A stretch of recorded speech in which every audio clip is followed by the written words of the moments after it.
Well, hello students, and welcome to Learn Piano Now with Daniel Joyner. I hope you're looking forward to learning something new today, because I am looking forward to teaching you.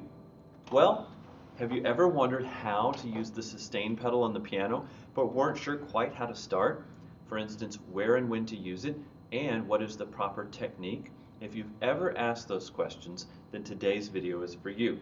This video comes in by special request from someone on my YouTube channel, so I thought this might be a help to cover the topic. Today's lesson is on how to use the sustain pedal on the piano properly. And if you watch all the way through the end of today's video, you're going to learn how to do that and to start implementing it in your own music. So let's dive into the lesson. So I thought I'd get a good camera angle today that shows both my feet at the pedal and my hands at the piano, so you can see how the two are coordinated. Now let's tackle the first question we asked earlier, which is what type of music is appropriate for pedal? When to use it? So if your music has a lot of accents and a lot of space between notes, say it's staccato or punchy, and maybe even an up-tempo number,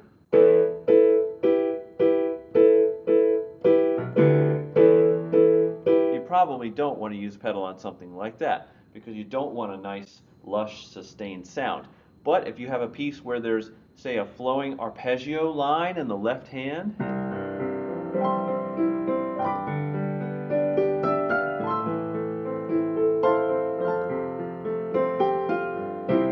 you probably want to use pedal for something like that, or maybe a nice ballad or love song.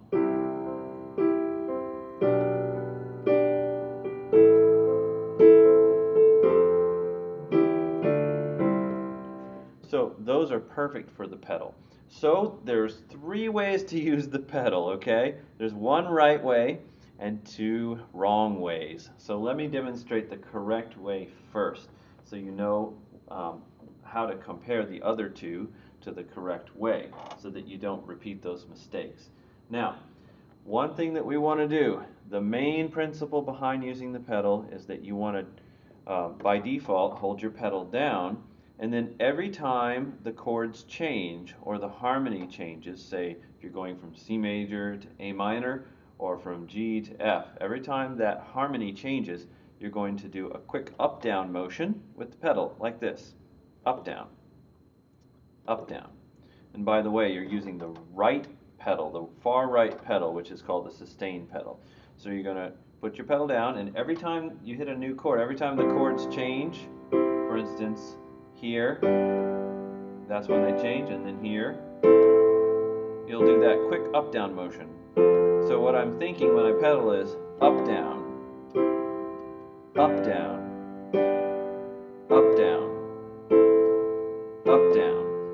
And I'm actually pedaling as I'm hitting the new chord, not before and not after. That's the key ingredient here, is we want to change our pedal as we fall into the new chord. Our foot goes up and quickly back down. Up, down, up, down. So that's the proper way to use the pedal. Now here are the two most common mistakes, which are the two wrong ways. You ready for this? So the first one is pedaling early, in which you have this sound.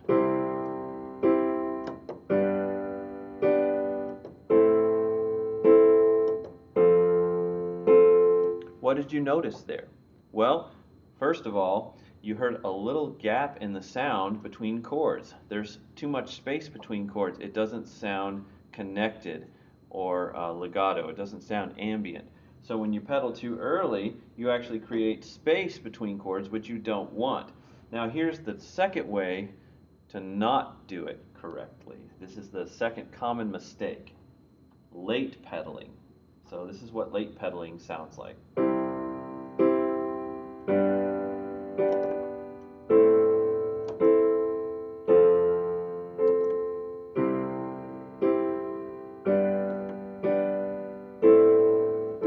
So what did you hear there? First of all, in late pedaling, the chords bleed into each other. The sound of one chord meshes with the next chord without clearing the sound, so it sounds like you have this combination of two chords that are running together. So that doesn't sound good either. So you want to shoot for the first way, which is pedaling right as the chords change, and as your hand hits the new chord, your foot comes up. Like that, see? And you notice I'm keeping my heel on the floor. I'm not pedaling with my whole foot like I'm tapping my foot, all right? That's a bad way to pedal. So you want to make sure your heel stays on the floor and you pivot on the heel. I hope you found today's video super helpful in learning how to play the pedal properly. And I hope you can start implementing it in your own music right away. If you enjoyed today's video or found it helpful, please subscribe to my channel to receive weekly piano lesson content on various topics. And I look forward to seeing you in the next video. Take care, guys.